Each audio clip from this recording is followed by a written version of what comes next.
Hello, everyone. Welcome to Resiliency in Urban Food Systems. For those of you who don't know City is Living Laboratory, we're a nonprofit that works with artists and scientists and residents of urban communities to create sustainable solutions for some of the big urgent environmental issues that we face as a society, including issues of climate, equity, and health. Our projects aim to connect people to big issues like climate change, to connect those big issues to personal experiences of their lived experience of the environment that they navigate on a daily basis. And we hope that that encourages people and motivates people to take action. My name is Liza Cuco. I'm the program manager at City is Living Laboratory, and joining us as well today is Olivia Georgia, who's our executive director, and Mary Miss, who is the founder of our organization. And we'll hear a little bit from Olivia and Mary later on. CALL does modest programs on a national level, but our most intensive efforts are focused on a project in Milwaukee called Watermarks, and two projects in New York City, Rescuing Tibbetts Brook and the initiative that we're going to be talking a little bit about today. I'd love to tell you all about all of our programs, but we don't have time to do that. So if you want to visit our website, you can learn more about everything that we're doing, and we'll hear a little bit from Olivia at the end of the program about how you can get involved in what we're doing in Chinatown. We're really pleased to be presenting this program, which is a glimpse into our work in Chinatown, as a part of Climate Week New York City this year. We believe that resiliency and adaptation are an essential part of preparing our communities for the future. And so we hope that this conversation can spur some thinking on what that means. We're joined today by our panelists, Dr. Valerie Imbruce, who is an economic botanist, Stephen Fan, who is an architect and an urbanist, and Yin Kong, the founder of Think Chinatown. Rather than introduce them, I'm going to let them introduce themselves with some questions. We're going to follow a Q&A format for the panel today. So I'm going to start with Stephen. Can you tell us a little bit about your professional background, Stephen, and why as a designer you're interested in Chinatown and the larger experience of the Chinese diaspora in the United States? Thanks, Liza. So let me just first qualify this by saying that I don't have professional expertise in climate change, but as a practitioner in architecture, I'm very much involved with or have to address sustainability issues.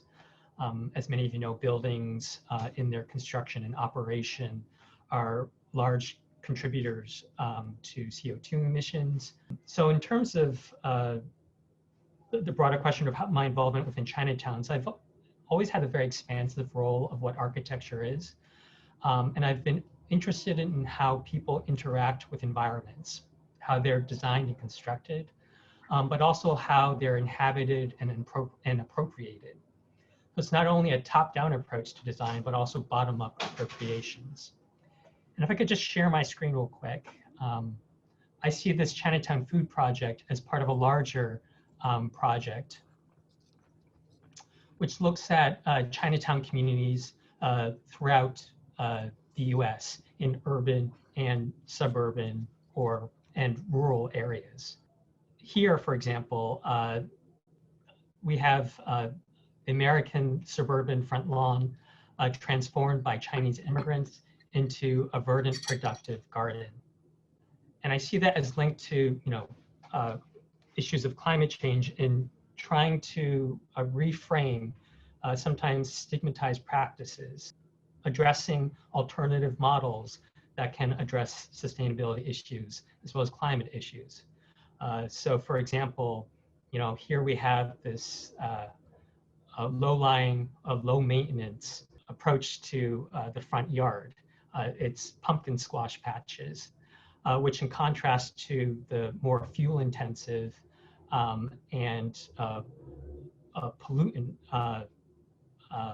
grassy front lawn, which through their lawn mowers produce a lot of hydrocarbons and consumes a lot of gasoline. And so likewise with the Urban Food Systems Project, I have a larger, say, representational project to try to re-represent somewhat stigmatized practices, whether it's here seen as neighborhood blight, or with the Chinatown food systems, which has a stigma of potentially being low quality produce. And as an artist and designer, I'm also interested in trying to appropriate critical art practices in order to further these ideas.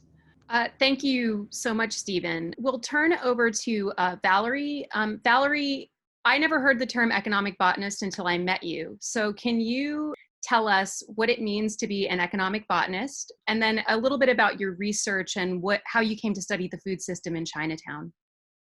Sure. I appreciate you disclosing that, Liza. We've been working together for so long now. And really, I mean, economic botany, it's a subfield. Academia is full of subfields, as really, you know, in academia, we've become more and more specialized. But I actually see economic botany as a very expansive field. And simply what it is the study of how people use plants. And, you know, plants have been very important to humankind from the time, you know, people are hunter-gatherers until domesticated agriculture. Plants are medicine, plants are food, plants are shelter, and we in turn shape plants by creating new species and subspecies, but we also, our cultures are shaped by them. And so it's that interplay that economic botany is interested in, and I'm interested in.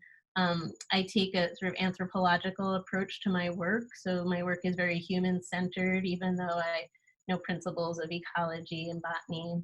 And it's together mixing those fields that enables me to see, I think, Chinatown's food system in particular as one that's filled with a botanical diversity. When I looked and walked around the markets in Chinatown when I was a graduate student in New York City, I was, you know, immediately struck at, here's an urban space that has things for sale, has these unique kind of plants for sale, and nowhere else does. And it really got me thinking about where they're coming from and all the mechanics and cultural practices involved in that. And I'm sure many of you are here because you're concerned about where your food comes from, and you're concerned about how climate change is one of the variables that impacts agriculture and food and food security, how those things intersect. And so those are the concerns that I share as well. Thank you. And then our third panelist is Yin Kong. Yin, you founded Think Chinatown. Can you tell us a bit about the work that you're doing on the ground there and what resiliency means to you? Hi everyone, thanks for the intro, Liza. So for us, a lot of our work has to do with intergenerational connections and the transference of knowledge. And so, you know, we're a whole intergenerational team here to support what we love about Chinatown, and our work really intersects neighborhood engagement, storytelling, and the arts, and we really need to work together on neighborhood issues, but to do that, we need to understand our collective histories and celebrate and honor our cultural context. So this work is all intrinsically tied, and this is how we build community resilience. Just tell you a little bit about our storytelling program, and this is where we really work on that, honoring our intergenerational knowledge. We have projects where we record seniors and put them around Chinatown with artists, and then you can call in with your phone to hear them in Mandarin, Cantonese, and English, these short stories. This is Everyday Chinatown. This year we had to turn them into animated shorts because we couldn't get around so much. We also have longer form stories where we talk about immigration or cultural knowledge. And then we also have our flagship program, Chinatown Arts Week, where we connect grassroots arts in Chinatown with emerging API artists and wider audiences. And so we do all sorts of programs to really encompass the full meaning of the arts, including Tai Chi and performance arts and traditional art forms. And we've also hosted space for API artists to really delve into these cultural community issues and hold cultural events. We also have artist residencies where we also again connect younger artists with traditional art forms with older practitioners. And we also have kitchen classes, which we're holding at Essex Market before the pandemic, where we use cooking as a way for cultural knowledge transference from an older generation. And all the while we work with artists to help us document and communicate all this intergenerational knowledge. And so all this work builds up to how we get to the neighborhood work as well. Something that we really believe in at Think Chinatown is equity and access to resource. So we hold multilingual workshops to understand community needs so we can amplify the voices of our neighbors and advocate for equity and resources for Chinatown. And this is also being a community organization during the pandemic. Our COVID response was able to reach the network we had already built. So we had this COVID response center. You can check in to see where to dine outside in Chinatown. There's also various other resources. More importantly, we have bilingual resources for COVID relief programs. We do a lot of translations and compilations. And also included advocacy work through our research. I testified on city and state level because truly believe that in this vulnerable time, advocating for equal access to resource and opportunities is super important because inequity in the recovery period will result in acceleration of displacement. We can talk more about this research. A part of it was support that we need to stabilize the Asian food systems. I'm sure Valerie will touch on that more. And I just wanted to end with some images from Assembly for Chinatown, a project we've worked on with A+A+A Studio to provide struggling Chinatown businesses with support on permitting, design, construction, and even artist murals to create safe and beautiful dining spaces. And this was all with community-raised funds. Thank you for sharing with us a bit about what Think Chinatown's doing. Before we move on to the meat of our conversation, I just want to ask Mary Miss, who's the founder of City is Living Lab, to speak to us a little bit about collaboration and the power of artist-led collaborations, which is at the core of the work that we're doing. Thank you, Liza. I'm so pleased to have everybody here today. This is what we were dreaming of a decade ago when we started our project. So as an artist, I've been working and thinking a lot about the relationship between humans and the natural world and the collision course that we've all been on for a long time.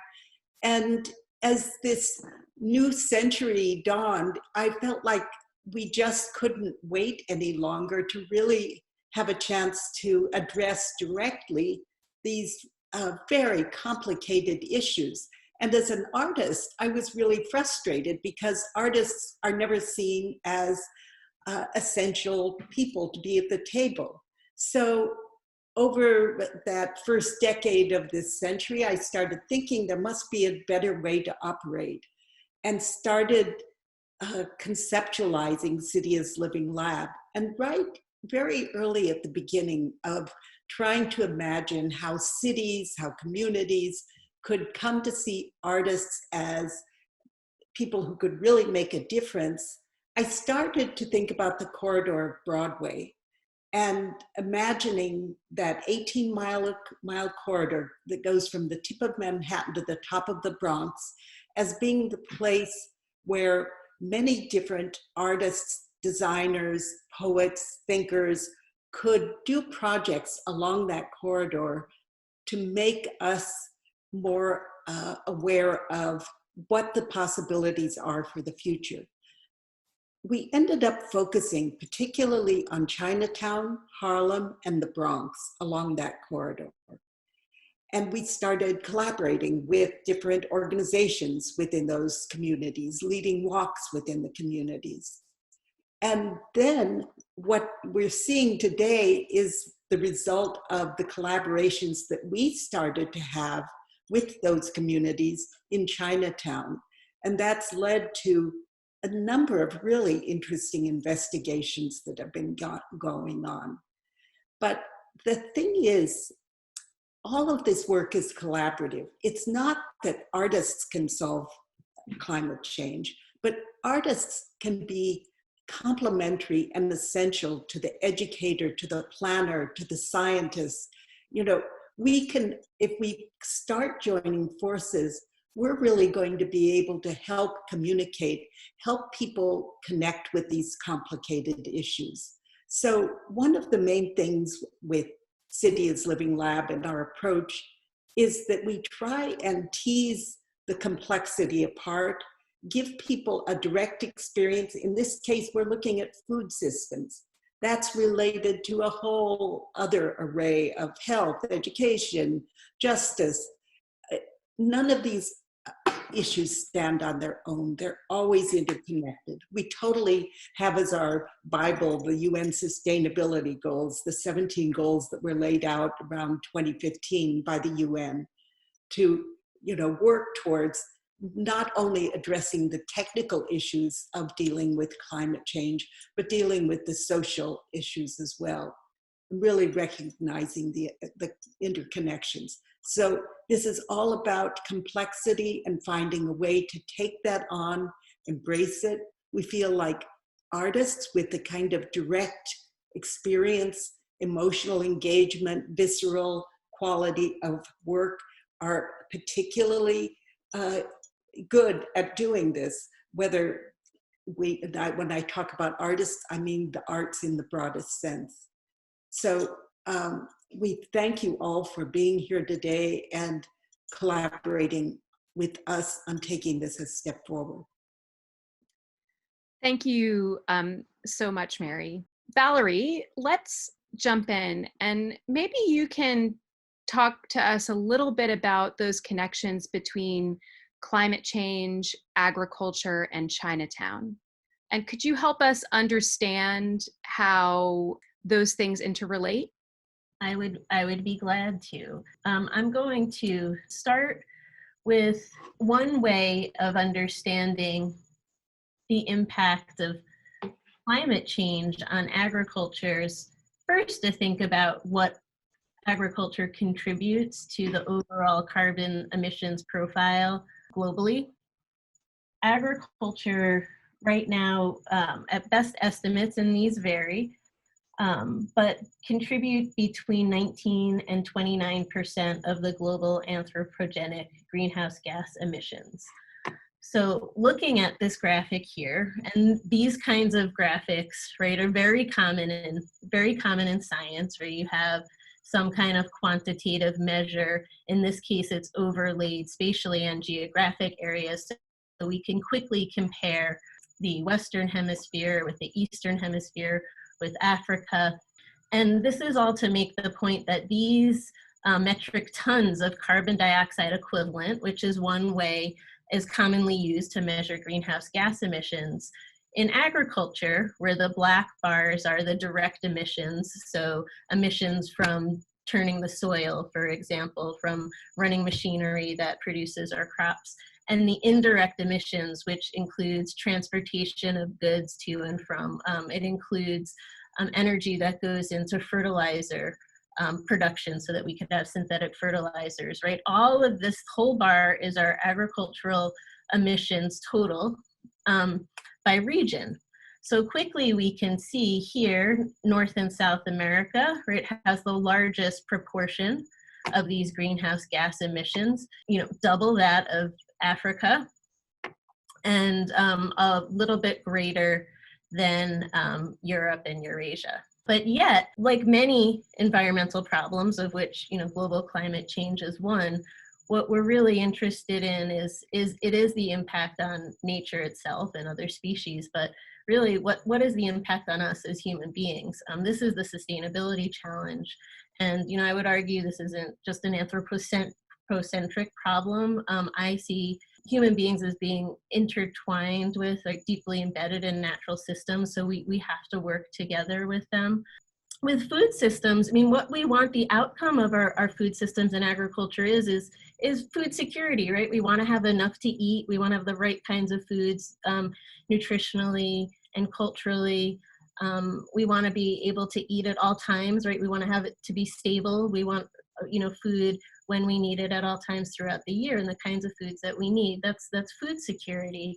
So one measure in looking at a projected impact of climate change on agriculture is that, again, these regions, by region, the expected increase in tens of thousands of children who might be undernourished because they don't have food security because of disruptions due to climate change. Again, it's low here in North and South America and higher right in Africa and Eurasia. And so now we're starting to see some of the complications, right? If there are disruptions, which we're already starting to see in agriculture from climate change, there's differential impact by region, by income, by socioeconomic and geographic variation. And so that's one take-home message I want you all to think about. And the cost of ameliorating or adapting to some of these projected changes is also differential, right? Because in regions that are lower income, they have less infrastructure, they have fewer institutions ready to deal with this, and so the costs of adaptation are higher. As we were preparing this to show you, there are 2 points to make here. The point with this graphic conceptually for climate change is that climate change is one of the many interrelated variables that influence our food systems. So you can't work on it alone, and that's something that's understood at the global scale amongst organizations like the UN and its affiliates and international development agencies, as well as governments. And it's true at the neighborhood scale too. Yin and I agree on this as we were prepping. It's very true at the neighborhood scale too, at the municipal scale, at the city scale. You can't just work on climate change alone. You're working on that as one of these many interrelated variables. The second point here is that, in science, we draw these schema, or we have these maps that are not very visually appealing, that often can become barriers to the very things that they're communicating. And so I apologize for that, but I'm using this as a teachable moment to say, this is why we need artists. And it's not just to pretty things up. I don't take that view of the role of art. I see, and I've worked with designers on other projects in addition to this one, but certainly working with Call has really increased my commitment and understanding of how important visual communication is and how important it is in the conceptualization process. So what is it, thinking through what is it that we're trying to communicate it helps me as a scientist think through what's important and what's not important and how things interrelate. And so this diagram here, we have the GEC drivers, or the global economic change drivers. So these are your natural drivers. And like you see, climate change is one, but biodiversity, right? Sea levels, temperature, land cover, all of these things influence agriculture, as well as our socioeconomic changes. So demographics, right? Migration, who's living where and at what time, economics, right? Cultural context, the technologies we have access to, politics. And these things combine to contribute to what we want. Food security is the outcome that we want. And these influences go through this array of food system activities, from the fields, and even before you get to the fields, you have all the input companies, right, are producing seed and producing fertilizer.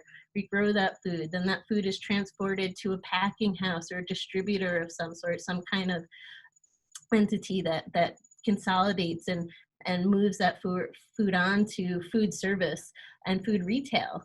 And there's been some changes, that certainly COVID has exposed, and that are vulnerabilities in this system. And it's a learning moment for us that perhaps we can learn things about where our vulnerabilities and resiliencies lie so that we can do better in terms of ameliorating changes from climate change. We'll see. So this is the final, questionably designed graphic that I will show, but it's to make the point. So I just told you a little bit about what a food system is and how climate change is one of the variables. Well, resilience, the other word of our hour, really, that begs definition, is, right, our capacity to withstand and positively adapt to changes. I mean, we might, adapt in a way that's not as advantageous, but is good enough. But we want to build something that's better, right, and stronger. We want to take these changes and move forward productively, sustainably into the future. And so you can think of resilience as falling into kind of three sets of capacities that we all have. Your financial assets, right? You can think about this as an individual or a household or an organization or a city government. Your social capital, your connections, your networks, what other kinds of expertise and intelligence or emotional support you can leverage, right, in hard times. And, human capital, very much so knowledge and education, falling individually there, okay? And so, COVID, there's a lot of really good work that's coming out very quickly about what's happened. We know, food systems are sort of front and center as supply chains have come to a halt. Food service was closed, right? Retail could still be open, but one of the big changes in American eating patterns is that we spend more money on our food through food service, through restaurants and cafeterias, right, and fast food, than we do through grocery stores. So the very fact that food service was closed for so long really interrupted our supply chains.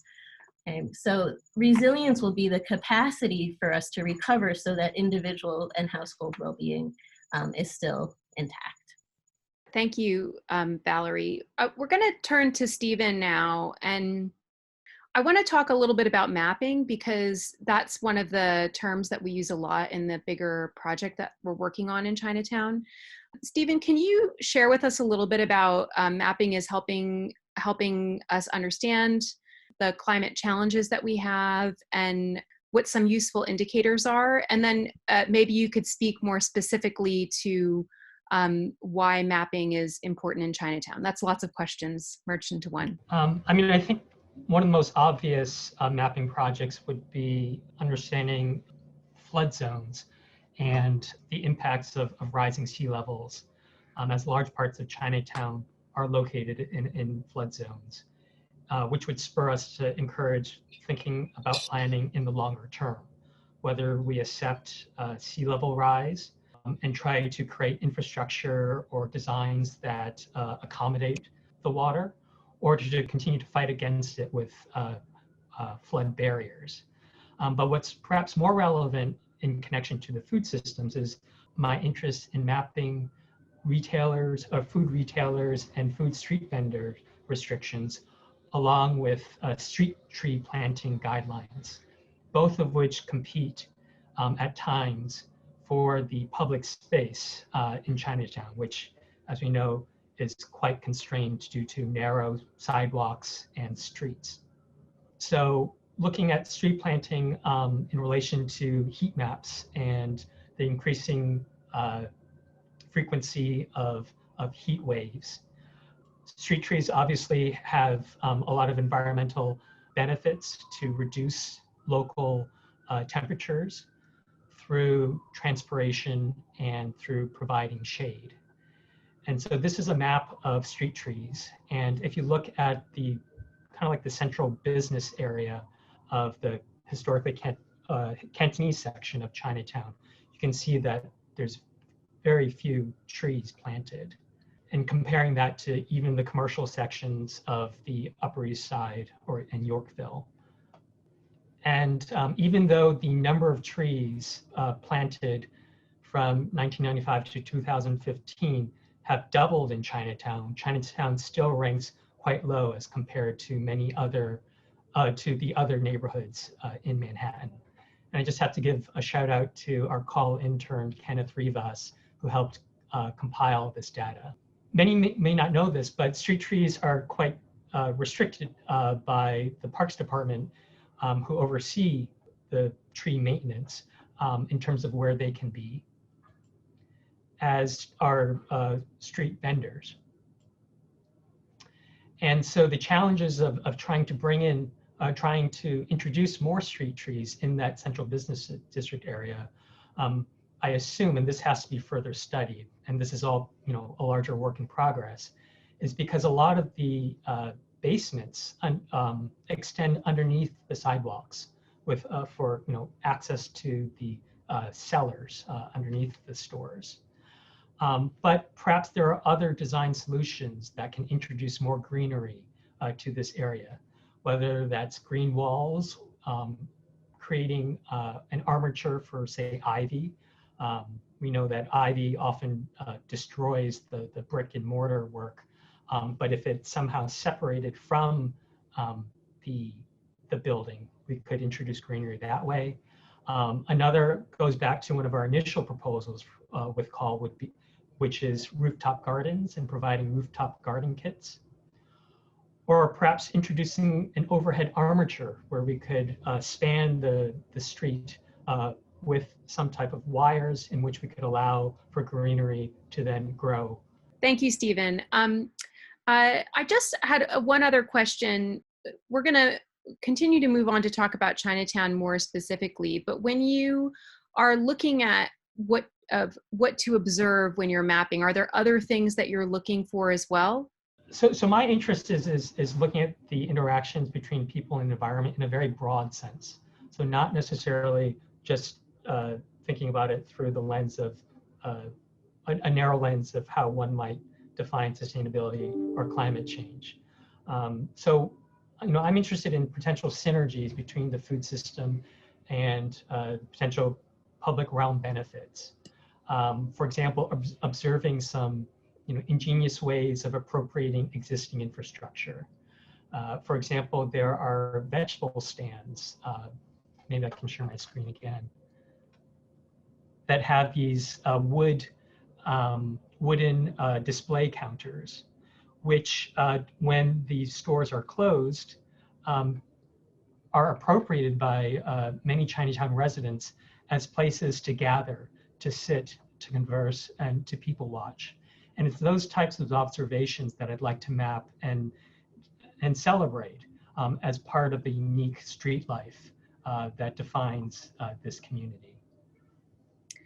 Thank you. So Valerie, can we dive a little bit deeper into the aspects of the interconnected? Actually, I'm going to quote Stephen now and say that in a previous meeting, he said, to understand Chinatown, we must consider it beyond a specific neighborhood and into a larger interconnected system.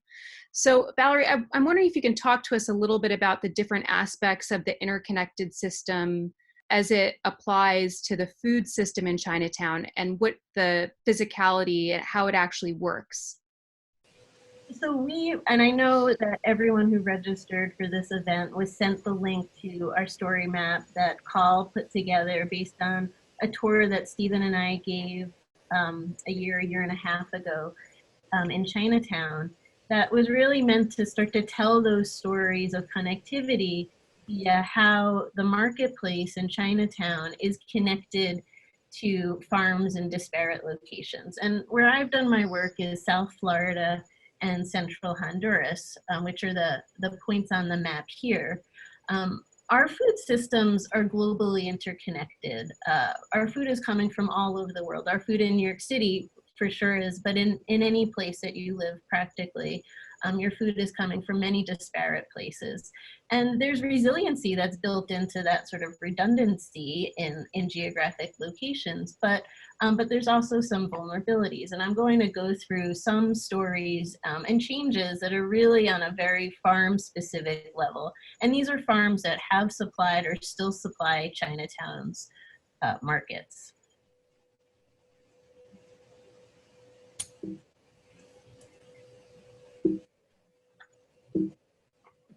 Okay, so here we go. Now we're in the Everglades agricultural area that's just south of Lake Okeechobee. This is the border of Palm Beach and Hendry counties in South Florida. And this farm is is about 1,500 acres, so it's quite large as vegetable farms go. And I've been visiting this farm for 10 years.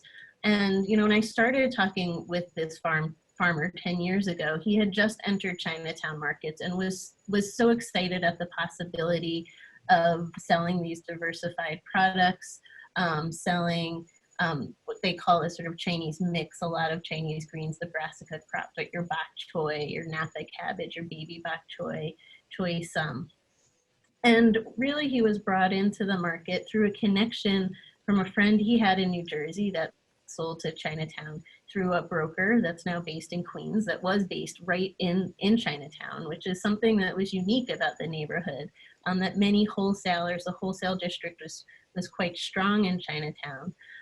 And so you had, you know, a truckload of produce a week coming from this farm in Florida, getting up to New York in 18 hours and getting onto the shelf a few hours later onto these very small tables and street vendors that, you know, Stephen alluded to. And this is one of the unique aspects of Chinatown. So it's fascinating, right? Chinatown, we think of it as this ethnic enclave, but it's really this globally, interconnected hub, right, is now the characterization that we're using for this neighborhood and other Chinatowns, as well as other immigrant neighborhoods in New York. But really the scene in Florida is changing quite a bit. Climate change is very real for farmers there. They see the shift in seasonality and planting dates. They see the increase in temperature that's affecting pest cycles. So the cool weather in the winter that used to break some pest cycles are not doing it anymore. The climatic advantage that South Florida has had, and South Florida is a $120 billion industry for agriculture. This is, it was engineered to be that way for the United States and internationally. There's a lot of imports that leave, agricultural exports that leave and are imported to other countries. Okay. So we're starting to see a decline as Florida is losing its competitive advantage, in part because of free trade, right? In part because of development pressure. Agriculture tends to be a low value use of land comparatively to golf courses or wineries or housing developments. And so some agricultural areas give way, and South Florida is experiencing some of these pressures as well as these changing environmental conditions. Okay, but this is a farm that is trying to use on a large scale compost in these very sandy soils that are ditch irrigated, using windbreak, so using some ecological techniques even at a very large scale as they're trying to deal with shifting markets and these changes that they're being imposed upon by. Okay, I mean, this particular farm here, we see the Napa cabbage now, which is no longer going to Chinatown, actually is, he's doing organic sales for Walmart. There's not much of an organic market in Chinatown, and because the prices of vegetables have been going down relative to the costs are going up. So the only thing, one of the things that farmers do as a strategy is to look to how they can add value to their crops. But this particular farm is there's high labor cost. He employs 100 people.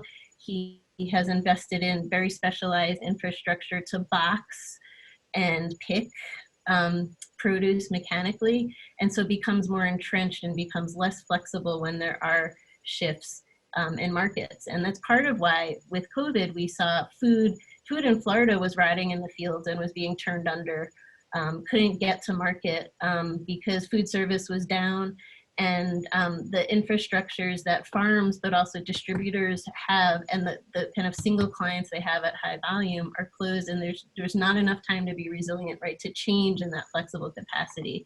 Although I do have to say Florida farmers really, they tried their best to send truckloads of produce for emergency food aid and food banks, and opened up farms for people to come and buy off the farm. So they tried in their ways to make food available. Okay. This is an agricultural landscape, again, important for the U.S. for vegetable production, but also for sugarcane. And I'm mentioning this because it relates to Chinatown's food system, and this is a competing land use, right, in a fertile agricultural zone that's heavily subsidized by the U.S. government. And so you can have this major commodity like sugarcane, which is a very industrial use of land. They burn the fields after they harvest the cane. You can see the refinery here. And they create terrible air pollution problems for people who live there. But yet, this is to make the point that Markets are not enough to ensure food security for all people. And we know that, even good functioning markets. And so government intervention has been and will always need to be a part of our food system.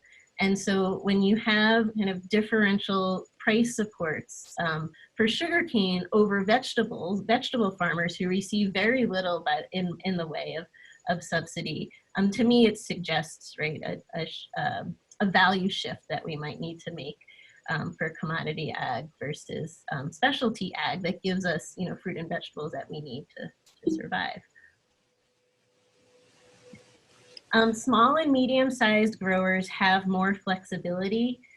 They can adjust to changes more quickly because they're not as invested in infrastructure. This is a medium-sized Chinese vegetable farm. So this is boniato leaf, which is a sweet potato leaf. It's popular in Hispanic markets as well, so they do some crossover. They're more flexible. This one farmer's been, he can, you know, throw up a field, and he likes this crop because it's harvestable very quickly and in you know, 6 to 8 weeks, and so he can throw in some plants and have a pretty quick turnaround.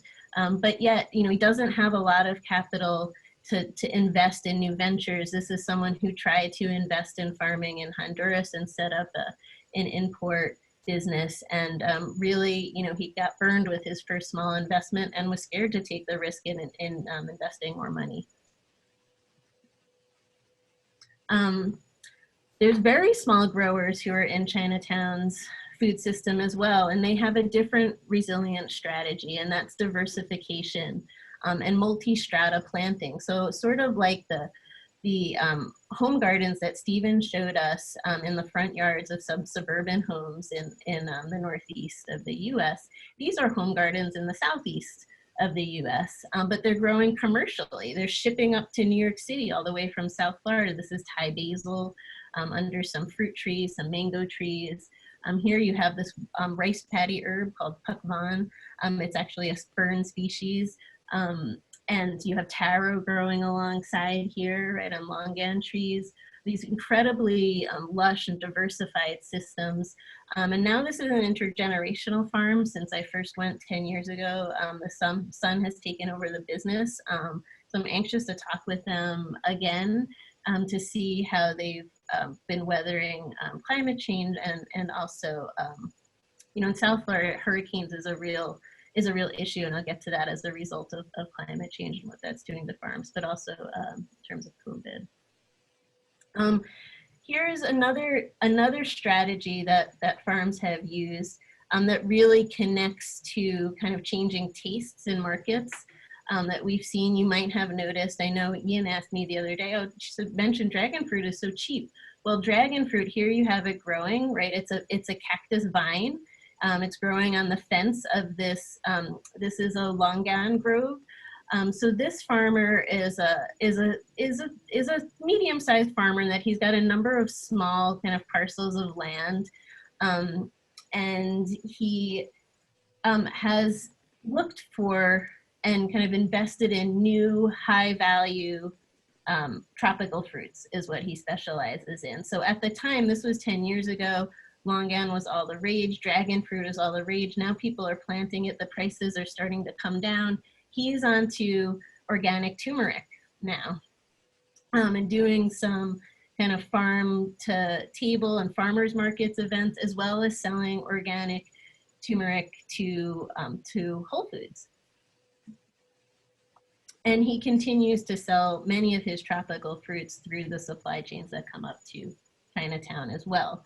But his point was, if I had come just a few years earlier, and I went to visit him last winter, 2017 with Hurricane Dorian, he lost all of his fruit trees, and you know, was waiting for his crop insurance payment to come in that really saved him as a farmer. He would have been out. He had racked up tens of $1,000s of debt on through credit and trying to keep his operation going until his crop insurance payment came in.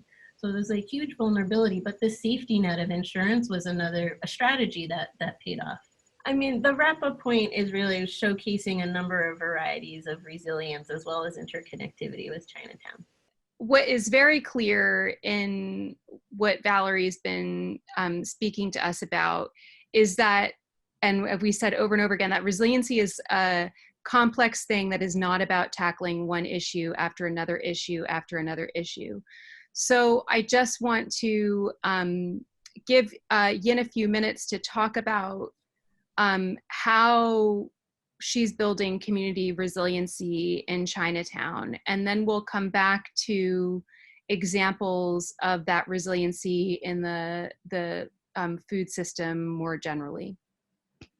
Yeah, sure. And I can also share on some examples that I've observed in Chinatown about resiliency. I know Valerie mentioned that this, as Americans, we consume dollar-wise more on eating out. And that was definitely a hit to the neighborhood as there's so many restaurants. And so it was interesting watching Shanghainese restaurant on Mott Street convert from a restaurant to a makeshift produce store, turning their restaurant space into a grocery store really quick, since they had that supply chain already hooked up with all the vegetables and even dried goods. And so it was really quick how that all happened. I believe also you were asking me in a previous conversation to Liza about like my experience as a designer and how that adds to all of this work. And just as background for everybody, I was trained as an architect, and I always joke that I am part of the Society of Disenchanted Architects, because I'm always looking for new ways that us as architects, designers can be more involved in the work of community work. But I do think my training in like design thinking has let me build a platform for the neighborhood so that researchers such as Valerie and Stephen and such as A+A+A with Assembly to Chinatown can quickly connect in, provide them the context, and connect them with their neighborhood networks to really let all these projects build very quickly, which is what resiliency is all about, is being very responsive. And I think having that design mentality allows me to kind of envision what could happen, and also understand the needs of designers and artists so that they could make the best thing, a better thing for the neighborhood. And also making sure, this is very important because we work with a lot of artists too, right? It's also making sure that the art, that the design is really centering the needs of community members, of the business owners. And so being able to speak both languages has allowed me to guide the projects too, because a lot of times these business owners or grassroots culture groups, they don't have that, they aren't able to step into both worlds and see kind of what the possibilities are. And so bridging that, I think, is a very important ability to quickly tap into both worlds to really add to the resiliency of the neighborhood. And we know that the COVID-19 pandemic, it's had a huge impact everywhere. And Valerie shared with us a little bit about the impact that it's had on farmers. But we know it's had a really huge impact as well on the people that live and work and own businesses in Chinatown. Can you talk a little bit more about what the things that are going on to support people in Chinatown through the pandemic, and what our audience can do if they live locally in New York to support Chinatown right now? Sure. So I'll drop in the link. We've created that resource center on our website, as I showed before. We have a list of outdoor dining maps, so like come eat. But more than that, I hope everyone understands on a larger level different issues that are affecting Chinatown today. It was the mayor's plan for a mega jail on 125 White Street. Our community cultural center, 70 Mulberry Street, suffered a big fire. So these are all things that are all connected together that will affect, the resiliency, will cause displacement.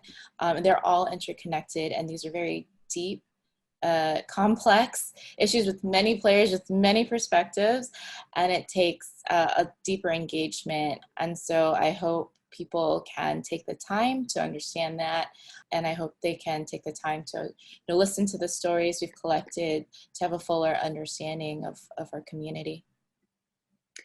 Okay, thank you so much, Yin. And I want to thank Stephen for his insights today. Stephen has to sign off now at 2 o'clock. Stephen's going to be working with us to develop this really great map of the streetscape that we're really excited about. Valerie, I just wanted to ask you a question that I think is one that was probably on people's minds coming to this program, which is, what does the food system in Chinatown teach us that could be applied elsewhere? And can you explain a little bit more about it as a alternative model to the city, to buying food in the grocery store? Okay, so yeah, I appreciate that question, and I mean, I guess there's a few things.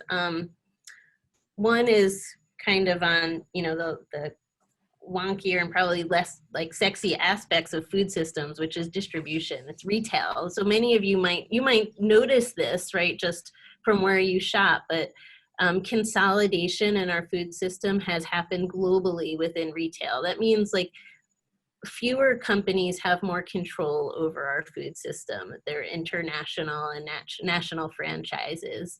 And so, wherever there's power asymmetries, right? What's different about Chinatown's food system is it's composed of all of these really small, mom and pop. I mean, Chinatown in general, 95% of its businesses are mom and pops, or small businesses.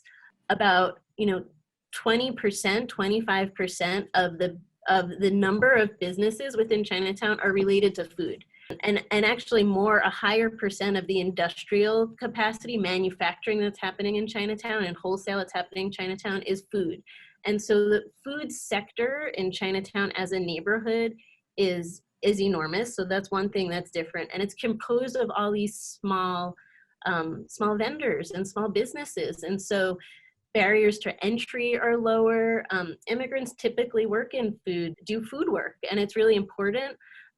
And so the barriers to entry are lower, so there's more room for maneuvering and for obtainment of advancement. So it's one thing. And then the second thing is that diversity in the marketplace, I saw was mirrored at the farm level in terms of the number of small farmers, and small farmers is another very vulnerable category in our agricultural system. And so having small diversified farms that can be resilient in some of the strategies I was trying to show through the pictures is another really special thing about Chinatown. And, I guess the third thing is just, that concentration I talked about at the retail level. Like New York City, of all our accolades and what we're known for in New York, but it's also the produce capital of the country, right? But that's because produce flows through Hunts Point, which is where New York City invested its infrastructure to keep trucks from coming, at the street level throughout the boroughs, and now it goes all through the South Bronx.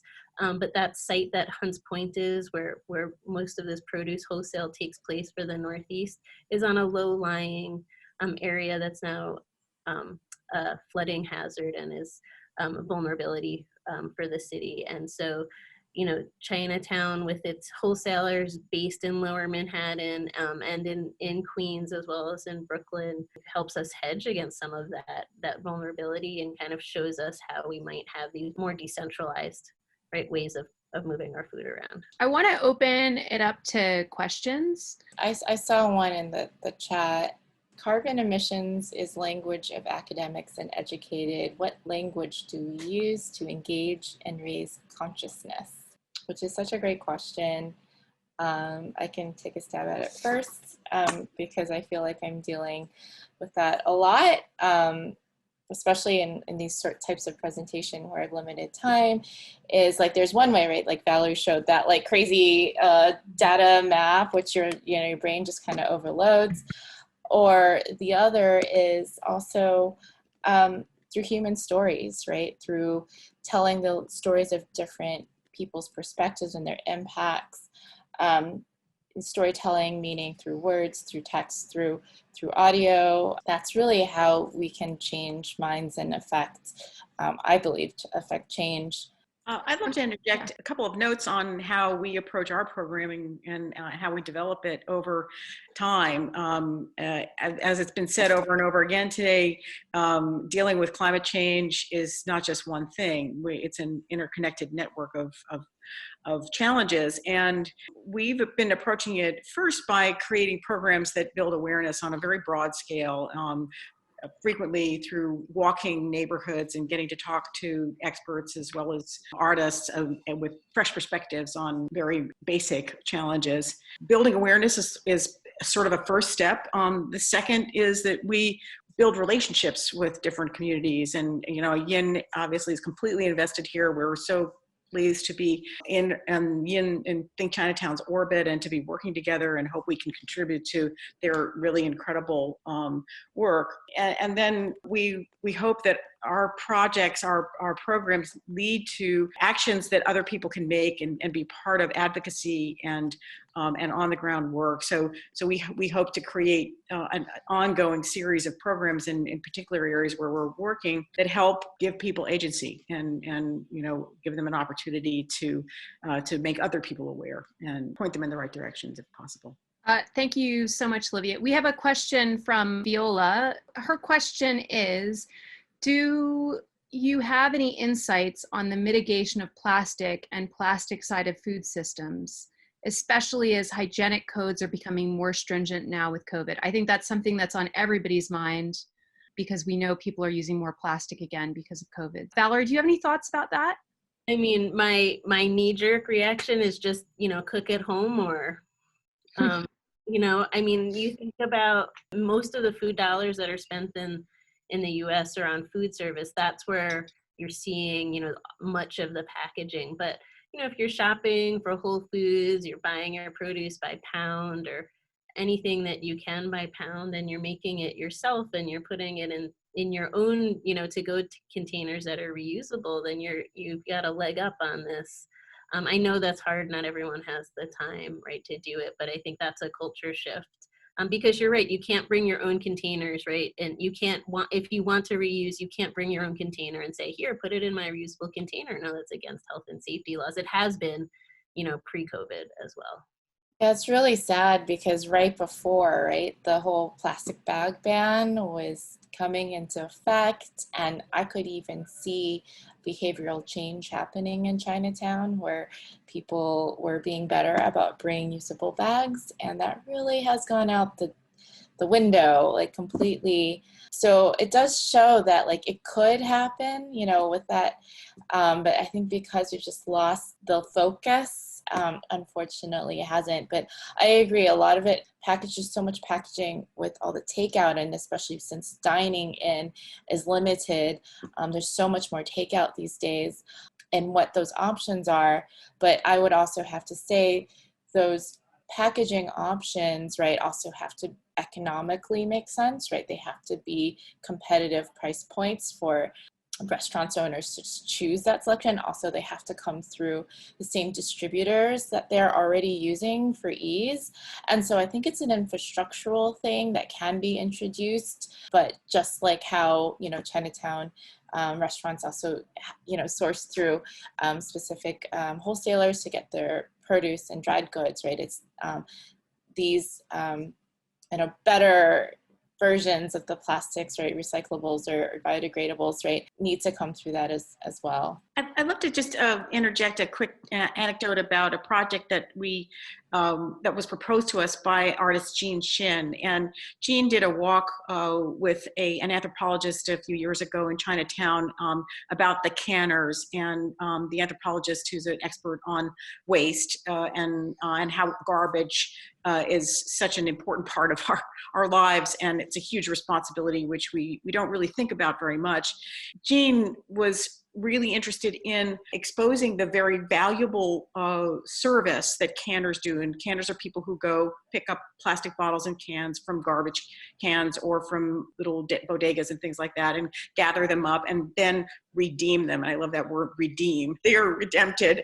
And so they pull all of this plastic out of the waste stream and put it into places where it can be recycled more directly or is returned to the actual manufacturers, the Perrier bottles or the Coke bottles, where they are required to, at least in New York State, to take those bottles back and dispose of them not in landfills, but in other ways. So her dream was to take plastic bottles and create very large, complex, self-watering planters that could be hung from people's windowsills, and to plant traditional Chinese herbs that would not only make people aware of the volume of plastic that we don't reuse, as well as be a vehicle for transmitting practices for gardening in an urban environment, which really needs greater greening. Maybe someday we'll be able to raise a lot of money to do that project. Yeah, thanks for raising that, Olivia. The whole ecosystem with the canners involved,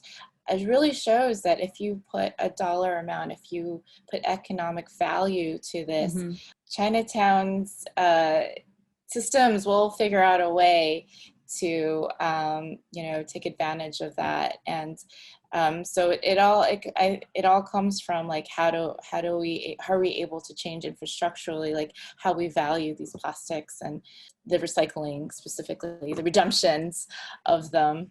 So thank you all for attending, and thank you again to Yin and Valerie and Stephen for joining us. We really appreciate your time. Have a great rest of your Climate Week.